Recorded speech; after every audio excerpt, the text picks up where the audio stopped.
Hi everyone, in this video I'm going to do a demonstration and initial review of the Seine Espresso Machine by Maxims. Full disclosure, I received this machine for free with the understanding that I would make a demonstration video about it. Nevertheless, I will still provide my honest opinion. Timing worked out very well, in this case, since the Oracle Touch Grinder has been giving us issues, and this is the machine that my wife and kids use because it's much easier. As you can see, there's quite a lot that comes with this machine, and we'll cover all of that in this video. Of note, as you unpack the machine, make sure to not use the wand to pull the machine up. You can grab the machine from the sides of the frame. To set up the machine, you want to, of course, remove all of the packaging, padding, and stickers. And you also want to wash your water reservoir before you install it.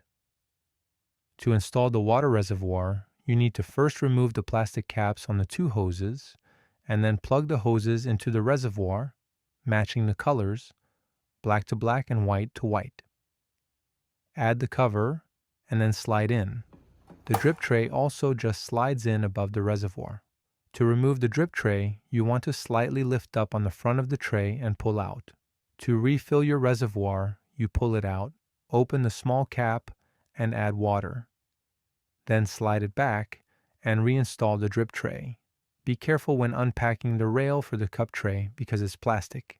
To install, line up the rail with the grooves and press down firmly. Then, install the hopper. Note that open and close switch for the hopper, which is a really nice feature to switch beans out. To install the hopper, you are going to lean it forward onto the front edge, then press down firmly in the back, and then it will snap into place. Then move the switch to the open position when you are ready to grind. To remove the hopper, close the switch, press the button in the back, and then lift gently. Next, install the really nice wood grain handles, one on each side. This one for the grinder, and this one for the steam and water. Finally, the machine includes two steam tips. My machine came installed with a single hole tip. I switched it out with the 3-hole tip, but that is just user preference. Before we start the machine, we'll review all the accessories that came with the machine. A double-spotted portafilter with very nice weight and a beautiful wooden handle. This portafilter also comes with what looks like an 18 to 20 gram double basket, and it's of course removable so you can use your own baskets or the single-dose baskets. A naked portafilter that also comes with a double basket with the same wood grain handle. Then you have two single baskets, probably 12 grams or so. Don't use these, they don't work well. Then you have a magnetic funnel that snaps onto the portafilter, which is very nice. You have a leveler with really nice weight. The height is of course adjustable. A self-leveling tamper, which is great to improve tamping consistency and reduce channeling.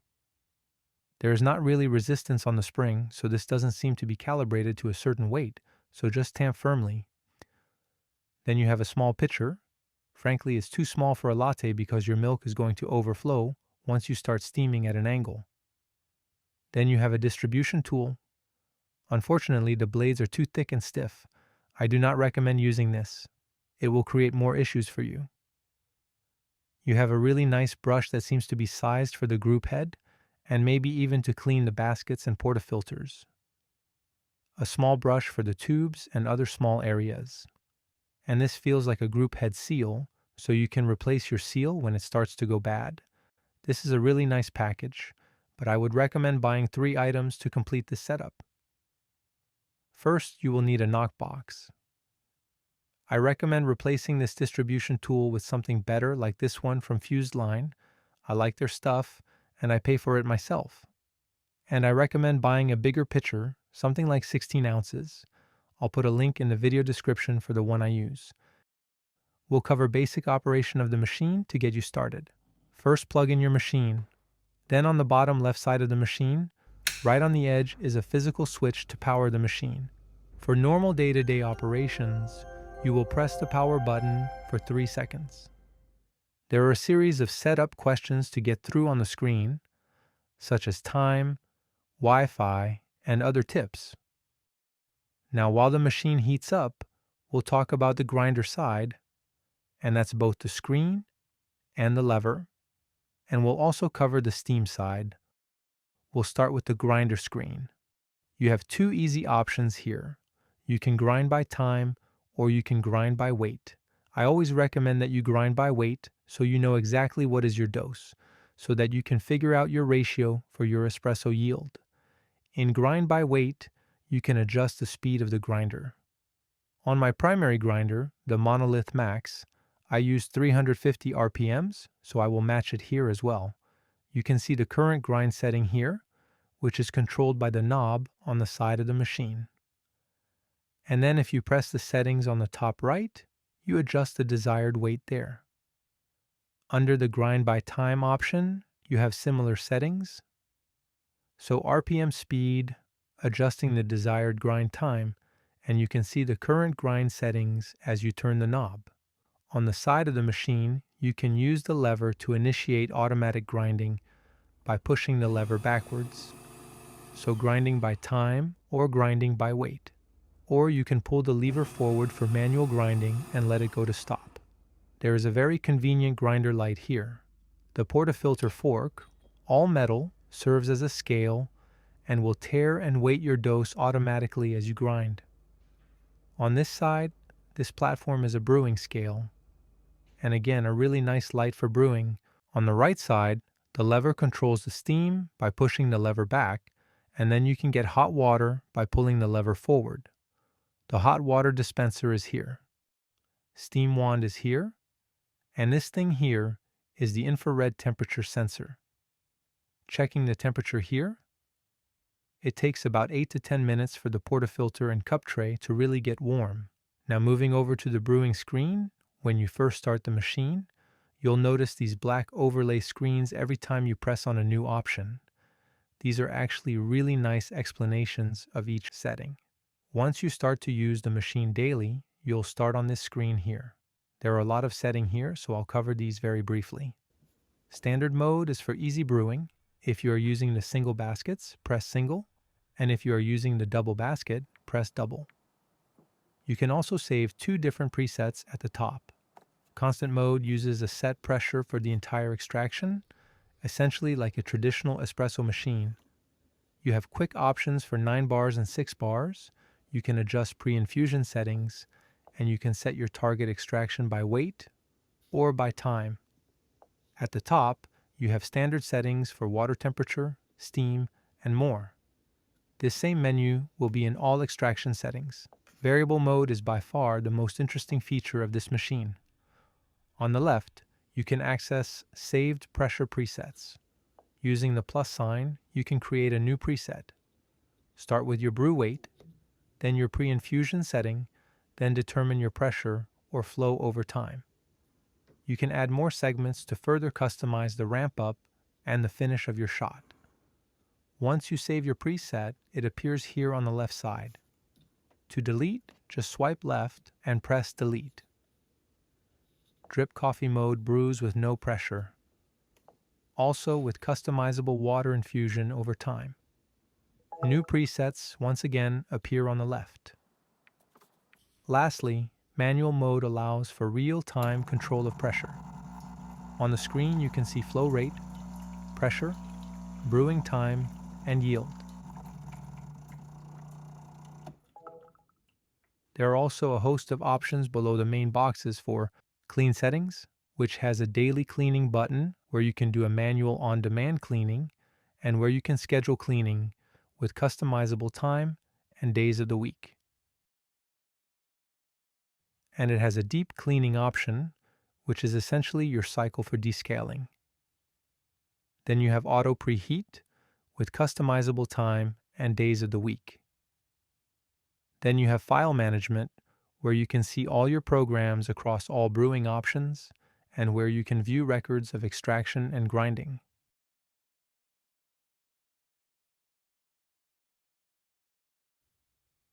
Then you have a settings button where you can access the collection of all settings for the machine. and the help button, from which you can get help through a QR code and access a log of your machine. For easy day-to-day brewing, I recommend just sticking with constant mode or a preset in variable mode and using the naked portafilter. The naked portafilter works much better for brew by weight because there is no spout, like in the double-spouted portafilter, that delays liquid from being measured by the scale. First and foremost, buy freshly roasted beans from a quality roaster. I am using these medium roast beans from Good Brothers. I have been buying beans from this company for a few years now. This specific roast is using Diego Bermudez fermented beans, and it's just exquisite. After adding fresh beans to the hopper, select grind by weight and grind 18 grams. If your machine is brand new, start your grinder setting at about 25 and then adjust on subsequent shots based on how your espresso flows and brewing time. And now we'll move to puck prep. This is a very important step. Normally I just use a distribution tool, and I don't use a leveler, but in this case I don't like the distribution tool that came with the machine, so I will use my distribution tool and I'll demonstrate the leveler. Start from the bottom and go in small circles, progressively moving upwards. Then tap on a hard surface. For the leveler, you want to make sure that it's adjusted to be just deep enough to barely flatten the entire surface of the coffee. Now tamp firmly. Load the portafilter, select constant mode or variable mode, and set your target weight. For this one, I'm going for 38 grams with one of the preset variable profiles. You are looking for something nice, smooth flow like this. The machine will stop the shot on its own. It looks like we got right to 38 grams. Amazing. We got a very nice espresso out of that. You can see how thick the crema is, and the mouthfeel and taste was wonderful. To steam milk with my milk jug, which is about 16 ounces, I fill the milk to the bottom of the spout. With the included milk jug, you will have to fill the milk to halfway up the spout, which is really too close to the top of the pitcher. It makes it really tricky to steam at an angle without spilling while the milk is expanding. To best test the steaming ability of this machine, I will use my milk jug. First clear the steam wand into the tray and then position the milk at an angle and introduce air slowly. Once the jug becomes too hot to hold, it's hot enough. If you set your desired milk temperature in the settings, the machine will stop when the milk reaches that temperature. That seems to work okay, but you need to make sure you are getting a good swirl to distribute the heat throughout the milk. A couple taps and swirls, and let's see what we can do.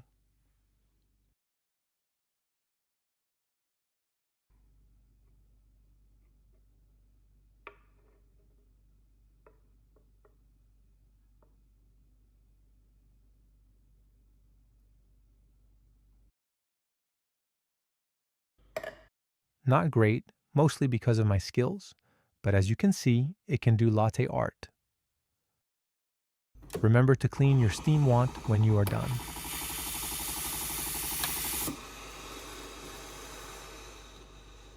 When I was offered to review this machine, I was very intrigued by the many features included in the machine, especially the dual touch screens, grind by weight, anti-static technology, adjustable grinder RPMs, brew by weight, programmable pressure profiling, as well as flow profiling, and the manual pressure control for custom brewing right from the screen. I was also impressed by the aesthetics of the machine. As you can see, it comes in 3 colors, and I picked the black one. It's worth noting that the machine comes with a 2-year warranty.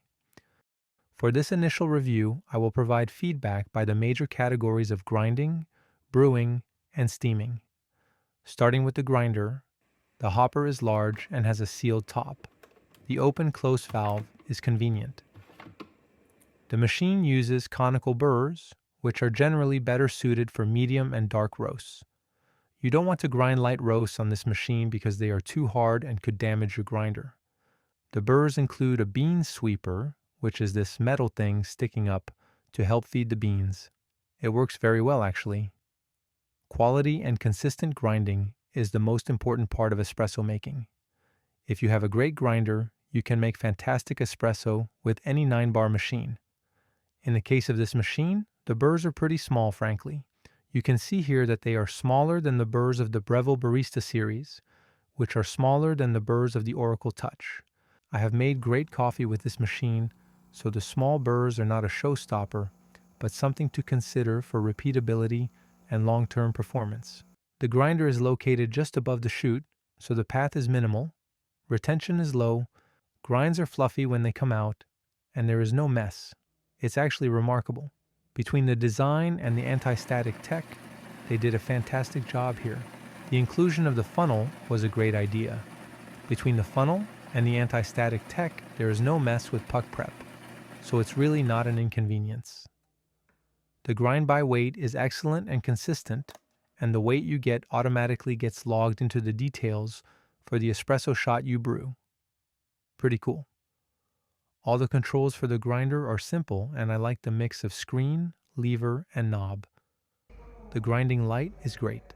As for brewing, I have gotten some excellent shots and not so great shots using the built-in grinder, which is normal with all-in-one machines. So I brewed quite a few shots with coffee from the Monolith Flat Max to really test brewing capabilities, and I have to say that the espresso has been great in both constant settings and experimenting with the pressure profiles, reminding me of the Rocket R91 that I had before, and also reminding me of the way that decent machines work with real-time tracking of brew metrics. There are plenty of options for easy brewing or endless experimentation. The screen is very helpful for settings and customization. The machine uses a PID for water temperature management. I haven't tested temperature stability with my SCASE tool though. I will do that on a later video. The group head is a standard 58 millimeters. I was able to use the Slayer portafilter on this machine. The baskets that are included are not deep enough for 18 grams of coffee. There is no headspace when brewing, and the screw from the shower screen embeds into the puck when brewing. On the steam side, I was quite impressed about the dryness of the steam coming out of the steam wand. I struggled with steam at level 2 for some reason. I'm not sure why, because the steam on the Slayer, just across, is much more powerful.